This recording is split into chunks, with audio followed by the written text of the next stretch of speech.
There we go. Look. 3, 2, and 1. Well, Mayor Shane, welcome. Welcome back. Mayor's Monday. Here's WSAU, WSAU.com. Actually, you should be welcoming me back. That's Yes. what I've been telling everybody. Now that I'm back in all these offices, we're finally back in under the same roof together. It's great. It's convenient doing things via Zoom, but it's still, you got to be in the same room sometimes to really make a good connection and really get the chance to talk to people. Well, it's kind of unique because you don't have the most interesting background here. You usually That is true, have something yes. a little more interesting, but you are dressed in angels from head to toe, even a mask. So Absolutely. your team is Absolutely. covered. Absolutely, everything is covered, and the thing that I love about this is nobody can see me, which means that nobody knows that I don't like to go. I like to go 6 months without a haircut or something like that. I know. I took off my baseball cap. But anyway, just talking about just a little bit here about the vaccination site. I know you said you were actually working at the community vaccination site here in Wisconsin Rapids. I assume you weren't actually running needles. You weren't on the business end of a needle, I assume. Well, But give us an idea of what that was. yeah. So every Thursday we had a vaccination center, a public vaccination center put on by the Wood County Health Department that utilized some space at our airport. It was a drive-through vaccination site, and no, I assisted in parking cars on many Thursdays there with fellow residents. But I did say today, after all these volunteer hours, have I got enough hours to learn how to use a needle? But apparently not. Not quite. No, not yet. Not quite. I don't know that I would trust you to be doing that either. It might be Don't fun to trust me. see the results, but no, we'll leave that to the experts. But Absolutely. as you said, it was just kind of a 1 day a week type thing. Just give us an idea in talking to people as you were going in and out, or as they were going in and out. I mean, what were their feelings as they went through and kind of got this stage of the pandemic being over out of the way? Yeah, I support their choices, and people that have chosen not to go that route. But the people that are there are very anxious to getting on to the next step, whether it being feeling more comfortable seeing their parents and elderly loved ones, and everybody was very happy through these courses, these probably months now, that center has been open. And that was a great way as well to kind of get shots in arms. And as you said, for now it's going to be closed down. Is they reevaluated yet as the vaccination thresholds have changed here in the last few weeks as to just exactly how that's going to work? Yeah, so I think what we're starting to see is a drop off now. There was an initial big surge, and so now it's becoming a manageable number between the hospitals and the pharmacies, and but I think, and I can't speak for them, but I think some of the focus is going to be maybe going into workplaces and being available there. And I know pharmacies also do that. But I think the reevaluation is going to come in now with new age groups and how they can help serve those age groups. So for those that don't know, that somehow maybe still missed out on all this, how do they get a hold of the officials there to get that vaccine signed up? Well, you can call the Wood County Health Department, but I know you can call your local medical provider. They usually have slots available, and it's pretty easy to get in with them, and the local pharmacies and Walgreens and Walmart and those CVS and those places. Again, it's, what is it now? 80% of people living within 5 minutes of one of those vaccines. The options are certainly there. Yep. So if you're choosing to go down that route, there are plenty of options still available, and it's pretty readily available now. Absolutely, and again, it's just one step closer to us never having to talk about this.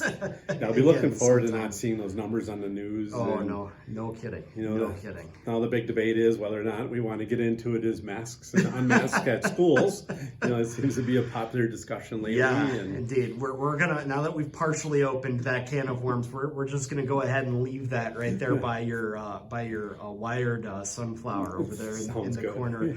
But a lot of people... We don't have enough time. Yeah, exactly. A lot of people, though, as well, want to know about community events. Obviously, in Wausau, we're starting to get some of them scheduled down here. In Wisconsin Rapids, you are in the process of talking about things like Cranberry Blossom Festival as well. Just give us an update on what you know of what is going to happen and when that's going to happen. Yeah, so I don't remember the dates offhand. You might have them there, but... From what I've got June 17th through the 20th. That's correct. So the Okay. Cranberry Blossom Fest is going to be, it's in the planning stages now to have the normal type events and hopefully the parade and, all those type of events they have during that time of the year and with the vendors and we're looking forward to seeing that event get going again this year. I know it's kind of the Wisconsin Rapids homecoming type event. It's the thing, people that have moved away, they make plans to come back for that weekend. You have the Midway area set up, some carnival rides, things like that. So is it going to be, full on, the doors will be open for this thing, or is there a few unknowns yet? They're still in the planning phases, but the benefit of the Cranberry Blossom Fest is it's held outdoors. So a lot of those events are all going to be in outdoor events and car shows and, which kind of lessen your risk and hopefully it's full steam ahead. Yeah, absolutely. So when can we expect to see more about what is going to be happening then? I would hopefully in the next few weeks you'll start to see kind of an itinerary come out of those events. Yeah, absolutely. And I know it's one of the things that everybody here in the area really looks forward to, and it's good to see that at least we have the plans there. We can look forward to that is actually going to happen this summer. Yep, along with our July 4th festivities will be happening, and looking forward to that, our full big fireworks show and all the events that surround that. So I know you didn't have a fireworks show last year. Stevens Point didn't have a fireworks show last year either. Mayor Wiesa has told me that it is going to be the biggest in the area. Are you going to try and one-up him? Is this going to be some fireworks for us? Literally nobody's ever close to what we put on, so I'll be curious to see the events in the other communities because I think we do a pretty good show here and a lot of community support. Absolutely. Well, I'm going to hold you to that because fireworks are my thing on the 4th of July. If I can grade out, I'm going to let you know what I think about your show and what. Please do because it's a pretty good show. All right. I'm going to hold you to that. Talking a bit about the Verso mill as well. I know you've got a view of it right there out your office. Where are we standing on this? Last time we had talked, it seemed to be a lot of motion towards the private or the co-op taking it over. You were getting to the point where you might have been talking about financing, and I know there's been some other talk about financing from other areas as well.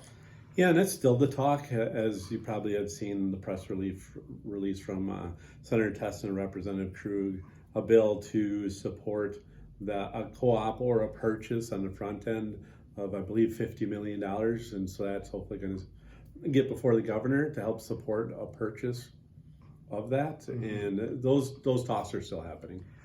And it's, again, to the point where we know the talks are going on, but there's really not a whole lot of specifics that we can say, right? No, and everyone thinks that, with government, we should be able to do more, but it's still, these are privately held companies. I can't get information or I can't tell you to sell your house. We can't do that with any other private business either. And so it's a very, very important topic to everybody here. And, we'd like to see it sold and we'd like to help facilitate that sell, but we have to have a motivated seller and we have to have a buyer. And so at this point, really all you can say is the talks are still ongoing. Yeah, and I'm pretty confident that there's talks going on, that we're just not part of it because it is a private sale. But hey, if it's going on behind the scenes and if the city again needs to intervene in any way or fashion, you guys are ready to Absolutely. Step in. We stay in contact with the co-op and anybody else that's interested in that mill, and we will continue to do that.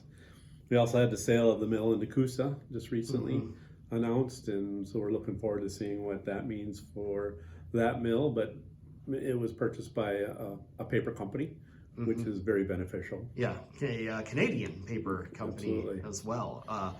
And that actually involved the Domtar plant in Rothschild as well, about a $3 billion deal or so. So these things are still happening behind the scenes, but as of right now, you can't say that this company has been in any talks with Verso as well, that the Wisconsin Rapids plant was never really maybe discussed in that fashion. Yeah, I had never heard anything about that.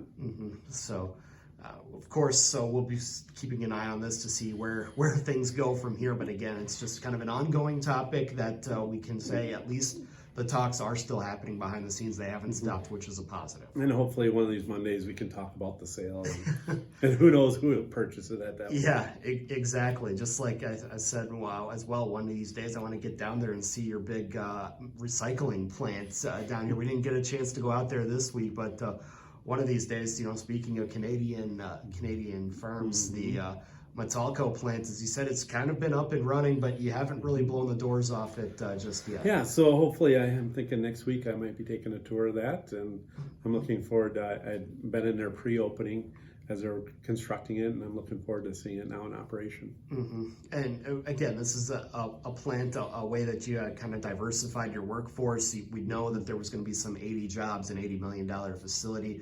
Has the facility operating at full capacity yet, or are there still positions to be hired? What I've heard, and I'll find out next week, is that they are at full capacity. Mm-hmm. So, and that's again a way you kind of diversified.